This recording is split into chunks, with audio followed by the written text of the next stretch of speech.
ಈ ಚಿತ್ರದಲ್ಲಿ ಒಂದು ಡೈಲಾಗ್ ಬರುತ್ತೆ, ಬ್ಲ್ಯಾಕ್ ಮ್ಯಾಜಿಕಲ್ಲಿ ಗೆಲುವು ಸೋಲು ಅನ್ನೋದೇನೂ ಇಲ್ಲ, ಒಬ್ಬನು ಗೆಲ್ತಾನೆ ಆಮೇಲೆ ಇನ್ನೊಬ್ಬನು ಸಾಯ್ತಾನೆ.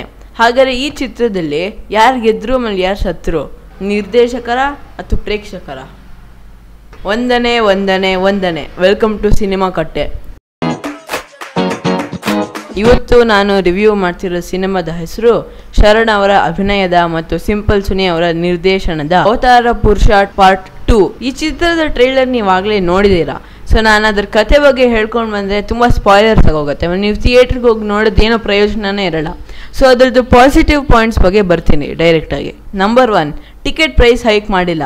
ನಾನು ನೋಡಿರೋ ಥಿಯೇಟ್ರ್ನಲ್ಲಿ ಬರೀ 110 ರೂಪಾಯಿ ಬೆಲೆ ಅದಕ್ಕೆ. ಥ್ಯಾಂಕ್ ಯು ಪುಷ್ಕರ್ ಅವರೇ. ನಂಬರ್ 2, ಚಿತ್ರದ ಡ್ಯೂರೇಷನ್ ತುಂಬ ಕಮ್ಮಿ ಇದೆ. ಪಟ್ ಅಂತ ಶುರು ಆಗುತ್ತೆ, ಪಟ್ ಅಂತ ಎಂಡ್ ಆಗುತ್ತೆ. ಥ್ಯಾಂಕ್ ಯು ಸುನಿಲ್ ಅವರೇ. ನಂಬರ್ 3, ಈ ಚಿತ್ರದ ಪ್ರೊಡಕ್ಷನ್ ವ್ಯಾಲ್ಯೂ ಆಮೇಲೆ ಸ್ಟಾರ್ ಕ್ಯಾಸ್ಟ್ ತುಂಬ ಚೆನ್ನಾಗಿ ಮಾಡಿದ್ದಾರೆ. ನಂಬರ್ 4, ಪ್ರೀ ಇಂಟರ್ವಲ್ ಬ್ಲಾಕಲ್ಲಿ ನಡೆಯುವಂಥ ಒಂದು ಸೀನು, ನಿಜವಾದ ಮಗ ಕರ್ಣ ಮತ್ತು ಡೂಪ್ಲಿಕೇಟ್ ಮಗ ಕುಮಾರ ಅವರಿಬ್ಬರ ಮಧ್ಯೆ ಒಂದು ನಡೆಯುವಂಥ ಒಂದು ಎನ್ಕೌಂಟರ್ ತುಂಬ ಚೆನ್ನಾಗಿದೆ. ನನ್ನನ್ನು ಅಬ್ಸರ್ವ್ ಮಾಡಿಬಿಡ್ತು ಅದನ್ನು. ಈ ಸೀನಲ್ಲಿ VFX ತುಂಬ ಚೆನ್ನಾಗಿ ಬಂದಿತ್ತು. Now let's talk about the negative points of this movie. Number 1, ಈ ಚಿತ್ರದಲ್ಲಿ ಇರುವ ರೈಟಿಂಗು ತುಂಬ ಈಸಿ ಆ್ಯಂಡ್ ಕನ್ವೀನಿಯೆಂಟ್ ಆಗಿದೆ. ಆ ಕ್ಯಾರೆಕ್ಟರ್ ಕಾನ್ಫ್ಲಿಕ್ಟ್ಸ್ ತುಂಬ ಬೇಗ ಆಮೇಲೆ ಈಸಿಯಾಗಿ ರಿಸಾಲ್ವ್ ಆಗೋಗುತ್ತೆ ಇಂಟರ್ವಲ್ ಮುಗಿದ ನಂತರ. ನಂಬರ್ 2, ಸೆಕೆಂಡ್ ಹಾಫ್ನಲ್ಲಿ ನಡೆಯುವಂಥ ಒಂದು ಸ್ಕ್ರೀನ್ ಪ್ಲೇ ತುಂಬ ಪ್ರೆಡಿಕ್ಟಬಲ್ ಅಂತ ನನಗನ್ಸುತ್ತೆ. Number 3, treatment. ನನಗೆ ಈ ಮೂವಿನಲ್ಲಿ ಅಲ್ಲಲ್ಲಿ ಸ್ವಲ್ಪ ಸೀರಿಯಲ್ ಫೀಲ್ ಕೊಡ್ತು. ಅದಕ್ಕೆ ಈ ಟ್ರೀಟ್ಮೆಂಟ್ಗೆ ಇನ್ನೂ ಸ್ವಲ್ಪ ಗಮನ ಹರಿಸ್ಬೇಕಾಗಿತ್ತು ಅಂತ ನನಗೆ ಆ್ಯಸ್ ಎನ್ ಆಡಿಯನ್ಸ್ ಅನಿಸ್ತು.